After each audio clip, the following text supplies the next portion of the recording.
got it pinned to where you want it to finish at, take and put pins around the edge here, or you can use my disappearing marker if you would like to use the disappearing marker, and mark right on the edge.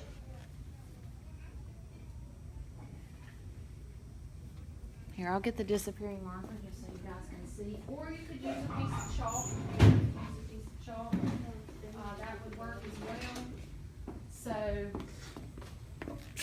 just press it down and draw right on the line there.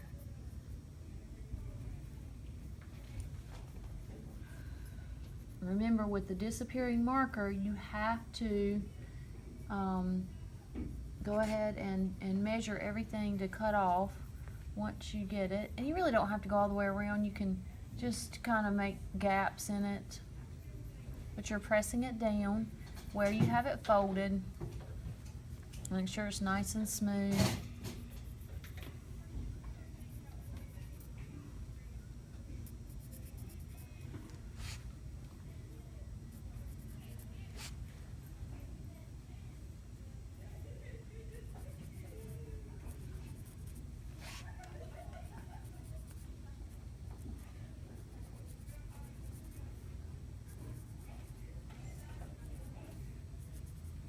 All right, now that we have that marked, I'm going to take all my pins out.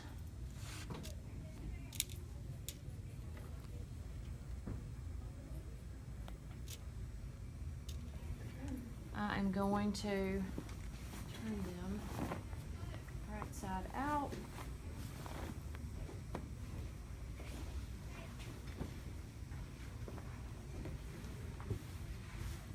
And you see, this is where your line is. Some people actually are uneven on their hips. If you've got slight scoliosis or anything, some people just have one leg shorter than the other. So I like to use exactly where I marked it at. But if you do a few measurements around and you realize that this is the same all the way around on both of these sides, then you can use that same measurement. So this is actually 4.5 from where I marked it here. See, it's like 4 3/8, 4 3/8, 4 3/8. So since we know that it's basically 4 3/8, and that 1/2 that I did over here could be just a little off from where my marking is, I am going to measure up. You want to make sure that you have 1.25 inches back up from where this mark is. So if I go 1.25 inches, and this ruler is really hard to read here. If I put this on 1.25 inches from that original measurement that I made right there, make me a mark. So you guys see that? You go back 1.25 inches, and that's just so that you can turn your waistband under, okay? Now you want to measure from your edge, because this cut edge should be even, and like I said, my lines could be drawn off a little bit. So 1.25 inches to the edge is 3.25 inches. All right. So you're just going to go around and you're going to mark this all the way around at 3.25 inches. And I really prefer to do this on the ironing board, because that way you can open it up.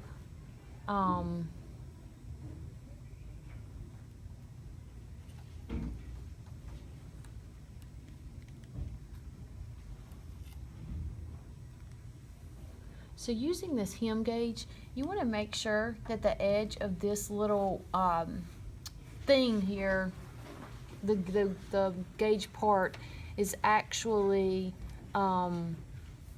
where you want to put the edge of your fabric. Okay? So we're just going to mark this all the way around, using this as my guide.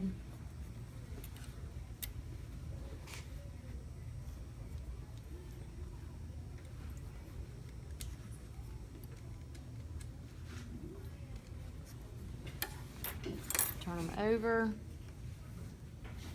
And you can't just whack them off, like just say, oh, well, it's that on one side, so it's going to be that on the other. It may not be. So you want to make sure, that's why you want to measure all the way around. Now, do you see when I get to the front, this is only 4 inches. Okay, so what we're going to want to do is come back over here and measure 1.25 inches from the edge, or from where this was at. You don't have to do all this if you're just turning it down and hemming it, or making a casing. But since this one is a little off, I'm going to use my purple line here because it's different than where it was in the back.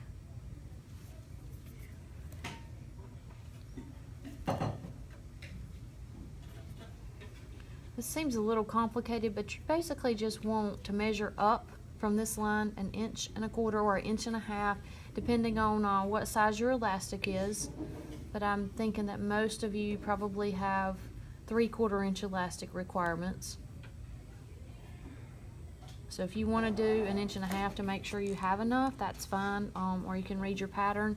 If your pattern says 1 inch elastic, you definitely want to measure up 1.5 inches. If it's 3/4 inch elastic, then 1.25 is fine.